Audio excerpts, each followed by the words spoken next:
اللہ تعالی جل جلالہ کی محبت اور اس کا انعام۔ نحمدہ و نصلی علی رسولہ الکریم۔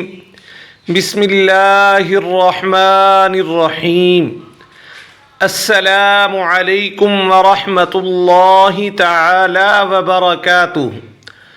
محبت الہی کا جذبہ انسان کے دل میں ہو تو اللہ تعالی جل جلالہ بڑی قدردانی فرماتے ہیں۔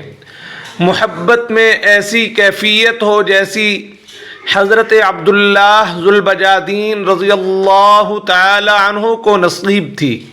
یہ ایک نوجوان صحابی رضی اللہ تعالی عنہ تھے جو مدینہ طیبہ سے کچھ فاصلہ پر ایک بستی میں رہتے تھے۔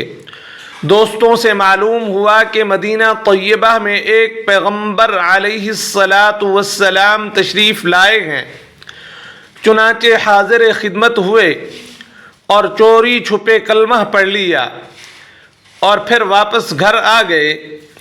گھر کے سب لوگ ابھی کافر ہی تھے، لیکن محبت تو وہ چیز ہے جو چھپ نہیں سکتی۔ اپنی طرف سے کوشش کی کہ کسی کو پتہ نہ چلے، مگر نبی علیہ السلام کا کوئی تذکرہ کرتا تو پھر یہ اچھی طرح متوجہ ہو جاتے۔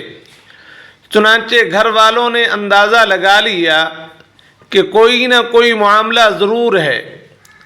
ایک دن حضرت عبداللہ ذوالبجادین رضی اللہ تعالی عنہ کے چچا نے کھڑا کر کے پوچھا، بتلاؤ بھائی، آپ نے کلمہ پڑھ لیا ہے؟ فرمانے لگے، جی ہاں۔ چچا کہنے لگا، اب تیرے سامنے صرف دو راستے ہیں، یا تو کلمہ پڑھ کر اس گھر سے نکل جا، اور اگر تو نے اس گھر کے اندر رہنا ہے تو پھر ہمارے دین کو قبول کر لے۔ چنانچہ ایک ہی لمحہ کے اندر حضرت عبداللہ ذوالبجادین رضی اللہ تعالی عنہ نے فیصلہ کر لیا۔ فرمایا کہ چچا جان، میں گھر تو چھوڑ سکتا ہوں، لیکن اللہ تعالی جل جلالہ وعم نوالہ کے دین کو میں ہرگز نہیں چھوڑ سکتا۔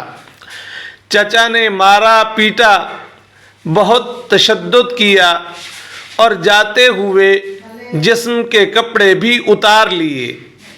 جسم پر اب بالکل کوئی بھی کپڑا موجود نہ تھا۔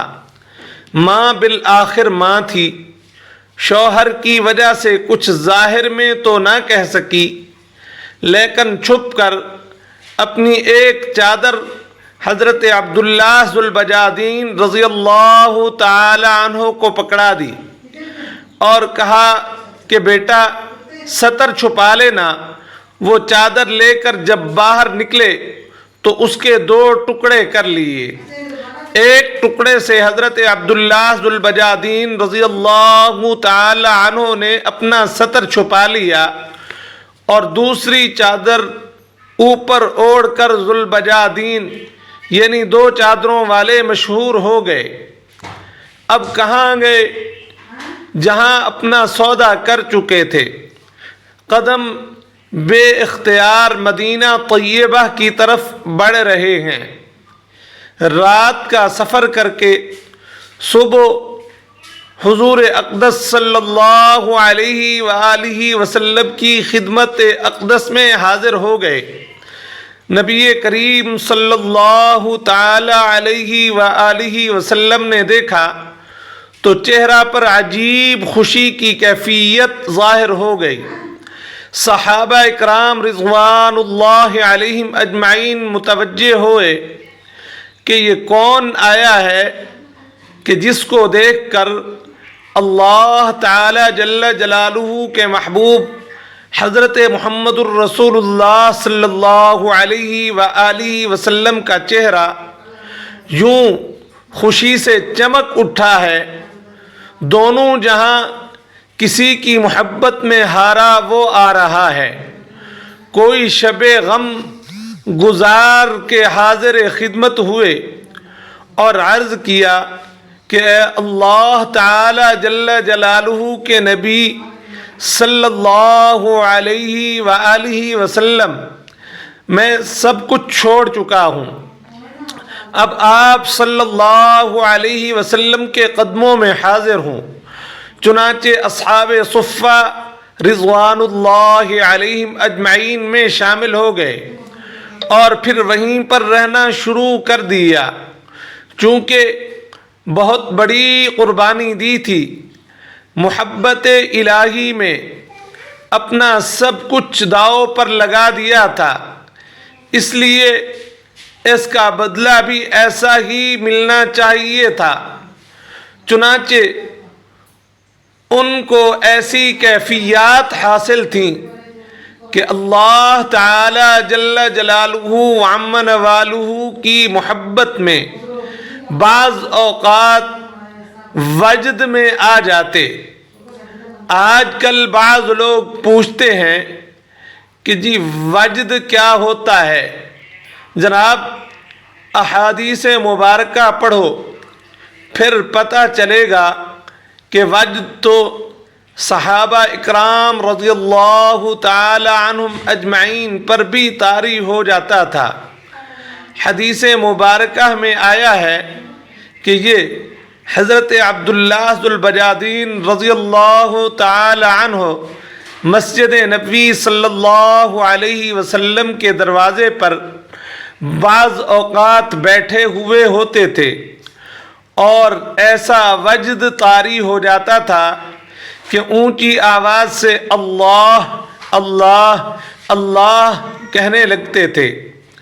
حضرت عمر ابن خطاب رضی اللہ تعالی عنہ نے دیکھا تو انہوں نے ایک مرتبہ ڈانٹا کہ یہ کیا کرتا ہے۔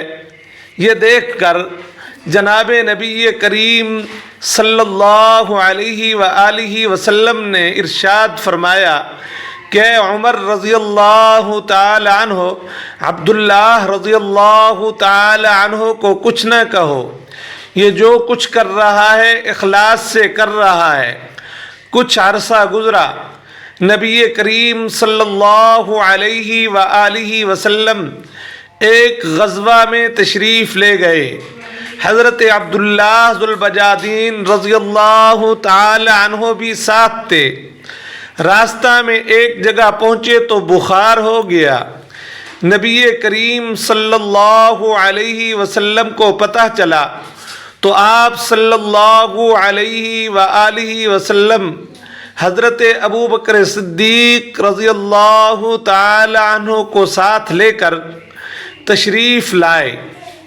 جب وہاں پر پہنچے تو حضرت عبداللہ ذو البجادین رضی اللہ تعالی عنہ کے چند لمحات باقی تھے۔ نبی کریم جناب حضرت سیدنا محمد الرسول اللہ صلی اللہ علیہ وسلم نے ان کے سر کو اپنی گود مبارک میں رکھ دیا۔ یہ وہ خوش نصیب صحابی رسول صلی اللہ علیہ وآلہ وسلم ہیں جن کی نگاہیں چہرہ رسول اللہ صلی اللہ علیہ وآلہ وسلم پر ہی لگی ہوئی تھیں اور وہ اپنی زندگی کے آخری سانس لے رہے تھے۔ سبحان اللہ سبحان اللہ، گود مبارک میں ہی اپنی جان اس کیفیت میں جان آفرین کے سپرد کر دی کہ جناب نبی کریم صلی اللہ تعالی علیہ وسلم نے ارشاد فرمایا ان کے کفن اور دفن کی تیاری کرو۔ آپ صلی اللہ علیہ وآلہ وسلم نے اپنی چادر مبارک بھجوائی اور ارشاد فرمایا کہ حضرت عبداللہ ذو البجادین رضی اللہ تعالی عنہ کو اس چادر میں کفن دیا جائے گا۔ سبحان اللہ سبحان اللہ، واہ اللہ، تو بھی کتنا قدردان ہے کہ جس بدن کو تیری راہ میں ننگا کیا گیا تھا، آج اس بدن کو تو اپنے محبوب مکرم حضرت سیدنا محمد الرسول اللہ صلی اللہ علیہ وآلہ وسلم کی کملی مبارک سے چھپا رہا ہے۔ سبحان اللہ۔ سودا کر کے تو دیکھیں، پھر دیکھیں اللہ رب العزت کیسی قدردانی فرماتے ہیں۔ ہم لوگ تو ہیں ہی بے قدرے کہ اللہ تعالی جل جلالہ وعم نوالہ کو بھی کہنا پڑا وما قدر اللہ حق قدری، اور انہوں نے اللہ تعالی جل جلالہ کی قدر نہیں کی جیسی قدر کرنی چاہیے تھی۔ خود نبی اکرم جناب حضرت سیدنا محمد الرسول اللہ صلی اللہ تعالی علیہ وسلم نے ان کا جنازہ پڑھایا، پھر جنازہ لے کر قبرستان کی طرف چلے۔ شریعت مطہرہ کا مسئلہ یہ ہے کہ جو آدمی میت کا سب سے زیادہ قریبی ہو تو وہ قبر میں اس کو اتارنے کے لیے اترے۔ اس وقت حضرت سیدنا ابو بکر صدیق رضی اللہ تعالی عنہ اور حضرت سیدنا عمر رضی اللہ تعالی عنہ بھی کھڑے تھے۔ نبی کریم صلی اللہ علیہ وآلہ وسلم نے خود قبر مبارک میں اتر کر ارشاد فرمایا، اپنے بھائی کو مجھے پکڑا دو مگر ان کے ادب کا خیال رکھنا۔ آپ صلی اللہ تعالی علیہ وآلہ وسلم نے اس عاشق صادق کو اپنے ہاتھوں میں لیا اور زمین پر لٹا دیا، گویا کہ امانت کو زمین کے سپرد کر دیا۔ حدیث مبارک کا مفہوم ہے کہ اللہ تعالی جل جلالہ کے محبوب حضرت محمد الرسول اللہ صلی اللہ علیہ وآلہ وسلم نے جب ان کو زمین پر رکھا تو آپ صلی اللہ علیہ وآلہ وسلم نے ارشاد فرمایا، اے اللہ میں عبداللہ رضی اللہ تعالی عنہ سے راضی ہوں، تو بھی اس سے راضی ہو جا۔ یہ ایسے الفاظ تھے کہ حضرت عمر رضی اللہ تعالی عنہ بھی سن کر وجد میں آ گئے اور کہنے لگے کہ میرا جی یہ چاہتا ہے کہ کاش آج جناب نبی کریم صلی اللہ علیہ وآلہ وسلم کے مبارک ہاتھوں میں میری میت ہوتی۔ دیکھا مجاہدہ، محنت اور قربانیاں کرنے والوں کو اللہ تعالی جل جلالہ وعم نوالہ اس طرح سے بدلہ دیا کرتے ہیں۔ آپ سوچئے کہ جو آقا اپنے کمزور بندوں کو حکم ارشاد فرماتا ہے کہ حل جزاء الاحسان الا الاحسان، تو اگر کوئی اس کے لیے قربانیاں دے تو کیا اللہ تعالی جل جلالہ وعم نوالہ قدردانی نہیں فرمائیں گے؟ ضرور فرمائیں گے۔ سبحان اللہ، سبحان اللہ۔ اس واقعہ سے ہمیں یہ سبق ملتا ہے کہ حضرت عبداللہ ذو البجادین رضی اللہ تعالی عنہ کی طرح ہم بھی اپنا سب کچھ اللہ کی رضا کے لیے قربان کریں، پھر اللہ تعالی ہمیں بھی اچھا بدلہ عطا فرمائیں۔